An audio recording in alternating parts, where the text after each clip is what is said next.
Assalamualaikum sahabat Villa. Untuk membantu dakwah kami, yuk salurkan donasinya di nomor rekening di bawah ini atas nama Ziz Umatul Firdaus.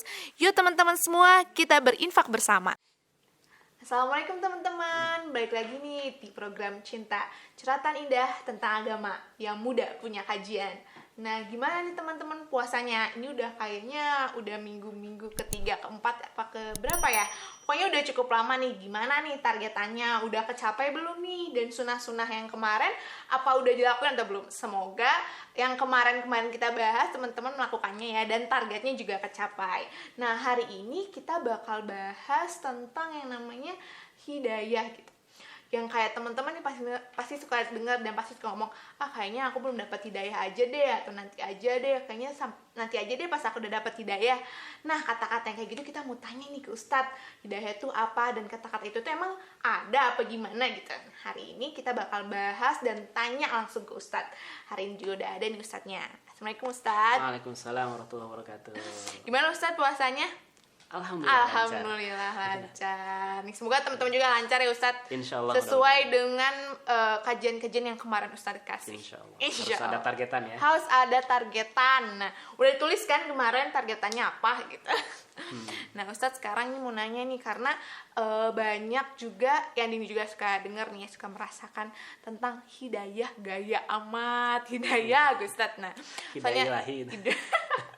Soalnya banyak nih kayak ucapan-ucapan kayak misalnya dia misalnya belum berkerudung, atau misalnya misalnya kita ajak nih, ayo kita cobain yuk kerudung, kayaknya aku belum hidayah, daripada lepas-lepas mendingan ntar aja deh pas aku udah dikasih hidayah sama Allah gitu. Terus atau yang misalnya suka menantikan sholat, atau bahkan menantikan terus jadinya nggak sholat ya Ustadz, kan biasanya gitu ya manusia, memang termasuk aku juga mungkin ya. Astagfirullahaladzim ya. Nah itu juga kan suka, ya ntar juga lah sholat mah ntar aja pas aku udah dapet hidayah sama Allah gitu, ntar juga dikasih. Sebenarnya hidayah itu apa? Karena jadinya abstrak tuh. Apa hidayah itu kita cari? Apa sebenarnya hidayah itu dikasih gitu sama Allah gitu? Berarti ada kalau orang yang nggak dikasih hidayah, Allah nggak ngasih apa gimana nih Ustadz? Nah hari ini coba Ustadz terangin kepada kami ya, supaya kami juga ngerti gitu. Ntar kalau misalnya kita tahu kan hidayah mau di apa gitu, kita kasih tahu ke teman-teman gitu. Siap. Bismillahirrahmanirrahim. Alhamdulillahirabbil alamin. Wassalatu wassalamu ala asrafil anbiya'i wal mursalin wa ala alihi wa ashabihi wa man tabi'ahum bi ihsanin ila yaumiddin. Asyhadu an la ilaha illallah wahdahu la syarikalah wa asyhadu anna Muhammadan abduhu wa rasuluh alladzi la nabiyya ba'dah amma ba'du. Kata hidayah ini sebuah kata yang memang sudah tidak asing ya. Iya, terkenal banget. Terkenal gitu ya. Bahkan jadi banyak judul sinetron ya. Betul. Hidayah ilahi. Hidayah ilahi.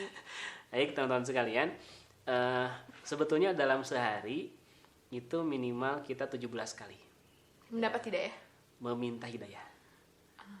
Dari sholat ya berarti. Betul. Jadi 17 kali dalam sehari kita memohon sama Allah, ihdinas siratal mustaqim.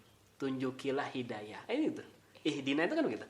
Ihdinas siratal mustaqim, tunjukilah hidayah kepada kami jalan yang lurus. Gitu. Jadi dalam sehari 17 kali kita minta sama Allah terkait dengan hidayah.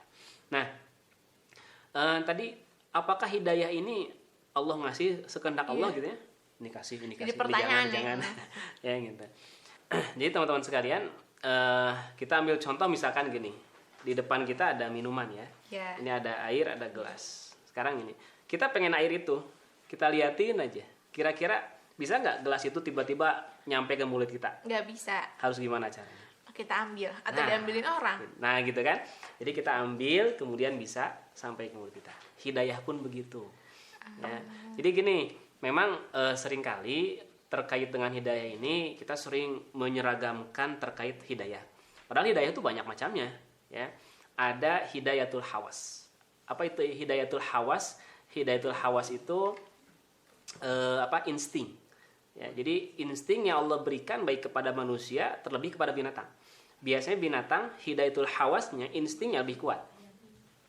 Binatang itu begitu, ya. Ada lagi hidayatul akli, hidayah akal. Nah, kalau binatang nggak dikasih hidayah akal, manusia dikasih hidayah akal. Teman-teman sekalian, jadi ada hidayatul din. Hidayatul din itu adalah hidayah agama. Nah, hidayah agama ini ada dua. Ada hidayah dilalah, ada hidayah taufik. Bedanya apa sih? Bedanya kalau hidayah dilalah itu apa yang Allah tetapkan, apa yang Allah turunkan ya kepada manusia berupa Quran dan Sunnah. Kayak misalkan gini, Dini kalau ingin dapat Quran gampang atau susah? Gampang kan, tinggal ngambil di ruang tengah. Kalau nggak punya tinggal beli. Iya. Nah itu namanya hidayah dilalah gitu. Setiap orang bisa dapat mudah gitu. Tapi yang susah itu adalah hidayah taufik. Nah hidayah taufik ini harus kita cari. Ini ada Quran, ya. Mau kita baca nggak Quran itu? Mau. Nah itu perlu hidayah Taufik. taufik. Orang misalkan Quran dan hadisnya mah mudah, Allah sudah siapkan nih, Allah sudah siapkan gitu. Tapi ada orang yang mau ngambil, ada juga yang enggak. Nah sama seperti hidayah taufik ini nggak bisa. Gimana Allah aja lah. Allah ngasih, alhamdulillah, nggak juga nggak apa-apa, misalkan nggak bisa kayak gitu. Kalau hidayah taufik itu ya kita harus ngambil. Ini Quran sudah ada, mau nggak diambil, mau nggak dibaca, mau nggak diamalkan. Nah itu perlu hidayah taufik. Makanya kita minta sama Allah, ihdinas siratal mustaqim, ya Allah berikanlah hidayah, tunjukilah hidayah. Itu maksudnya adalah berikanlah kepada kami hidayah taufik agar diberikan kemudahan oleh Allah untuk mengamalkan. Gitu. Jadi tetap harus ada usaha. Makanya gini, di dalam surat Asy-Syams itu Allah memberikan 2 jalan, ya, fa'alhamaha fujuraha wa taqwaha. Nih kata Allah. Nih Allah kasih nih, ada jalan takwa, ada jalan fujur. Fujur itu adalah jalan kedurhakaan.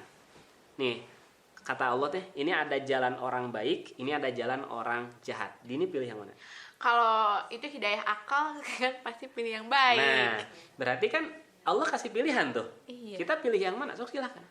Makanya kata Quran, "Faman syaa'a falyu'min wa man syaa'a falyakfur." Siapa yang mau iman silakan iman. Yang mau kufur silakan kufur. Nah, gitu. Jadi Allah berikan 2 jalan senantiasa kepada kita. Ini jalan baik, ini jalan buruk. Kita mau ngambil yang mana? Saya mah ngambil jalan orang yang nggak pernah sholat. Ya silakan, itu hak Anda. Gitu, ya. Jadi hidup ini adalah pilihan. Kita mau ngambil yang mana gitu. Nanti kitalah yang akan mempertanggungjawabkan diri kita. Jadi ketika orang bilang, saya belum dapat hidayah jadi belum sholat. Bukan belum dapat hidayah, dia milihnya itu. Gitu. Ustaz. Ya. Saya mah kenapa kamu nggak puasa bulan Ramadan? Saya belum dapat hidayah. Bukan belum dapat hidayah, dia pilihnya jalan yang itu. Belum ada keinginan gitu loh Ustaz, maksudnya mungkin. Hidayah. Kan kalau misalnya ada hidayah tuh kita pengen ini, pengen nyoba kerudungan, pengen ngaji gitu loh. Tapi mereka belum ada perasaan itu gitu. Ya mereka mau nggak ngambilnya gitu. Sekarang ini, misalkan perempuan ini kerudung. Mau. Mau dipakai nggak? Mau. Ya iya. Ada orang yang mau ngambil, ada juga yang saya mah belum mau, karena ada yang begitu. Jadi itu tergantung bagaimana kita mau pilih yang mana nih. Mau pilih yang ini, yang A, atau pilih yang B. Itu pilihan kita. Jadi sebetulnya ketika orang bilang, kenapa kamu nggak sholat? Saya belum dapat hidayah. Bukan belum dapat hidayah. Itu alasan aja. Kenapa? Dia milih jalan yang itu. Gitu kan? Karena gini, ketika misalkan dia pilih, saya mah mau pilih jalan orang yang sholat. Ya, dia pasti akan sholat gitu. Ya, tapi ketika dia milih jalan, saya mah tidak akan sholat. Ya, berarti itu jalan yang dia pilih. Gitu. Jadi jangan jadikan itu alasan ya teman-teman.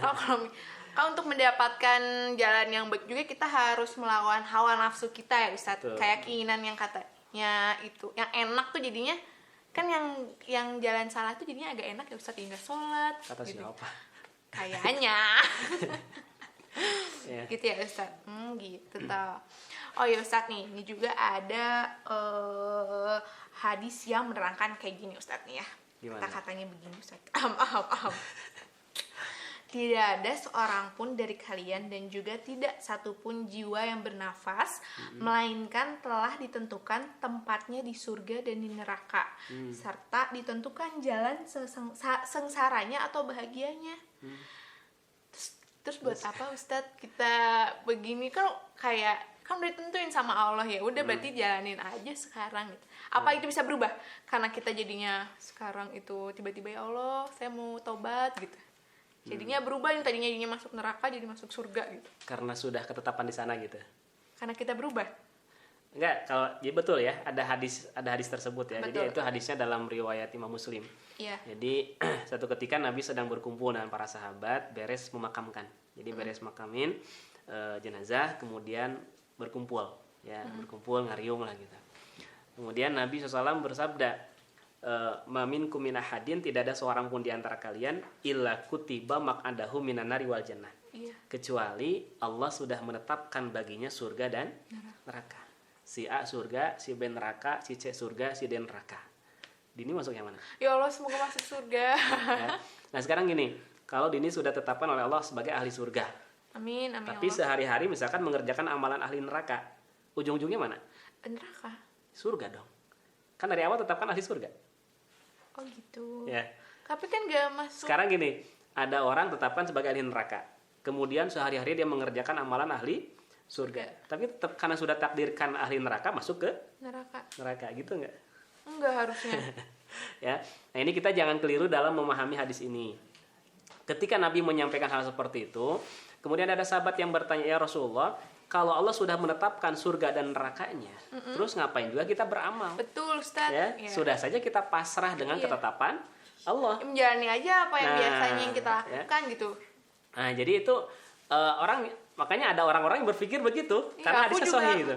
Ya, orang berpikir jadi berpikir seperti itu nih Ustaz aku. Ya, tergantung gimana Allah nanti netapin yang mana gitu kan. Tapi kalau tetap aja nggak mau Ustaz. Nah, makanya gini, jadi teman-teman sekalian, bukan berarti bahwa hadis itu mengatakan kepada kita sudah kita pasrah saja gimana kehendak Allah. Kan Allah sudah menetapkan surga dan nerakanya. Padahal pemahaman hadis itu begini, teman-teman sekalian. Setiap orang itu sudah Allah tetapkan tempatnya di surga dan di neraka. Jadi masing-masing kita itu sudah ada kaflingnya.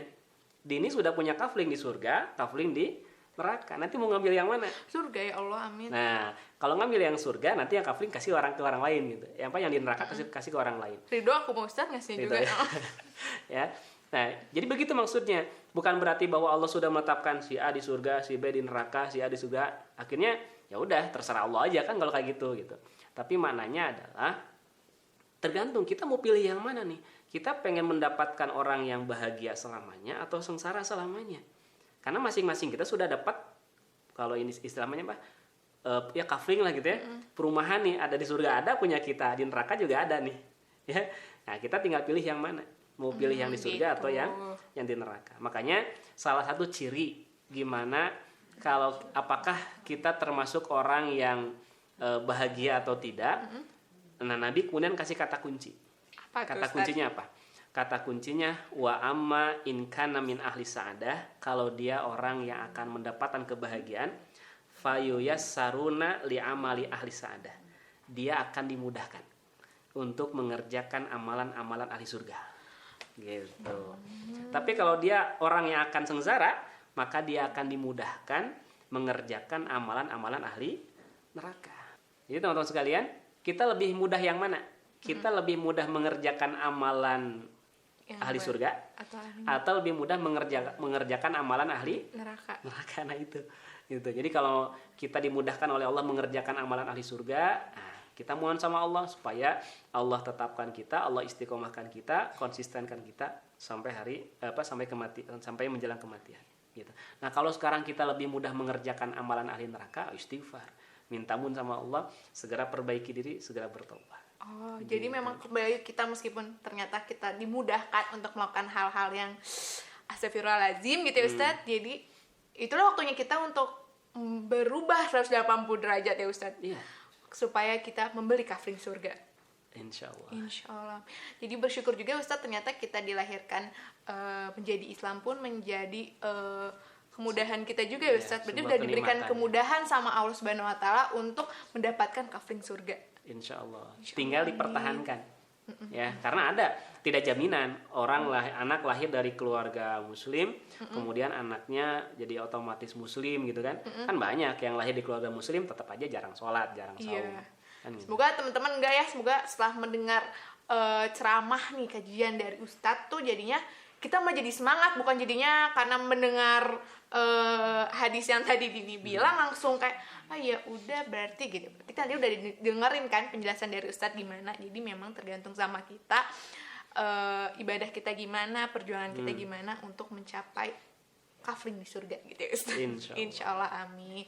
Terima kasih Ustadz. Sama-sama Dini. Semoga puasanya lancar. Amin. Amin. Karena bentar lagi nih kayaknya mau ini Idul Fitri. Nggak kerasa ya? Gak kerasa. Nih semoga juga targetnya udah 60% tercapai gitu. Insya Allah. Insya Allah. Makasih ya teman-teman udah nonton. Jangan lupa nih di-share ke teman-teman yang lain supaya ilmunya nyampe. Semoga jadi pahala juga buat teman-teman. Jangan lupa juga untuk di like, comment, and subscribe. Oke?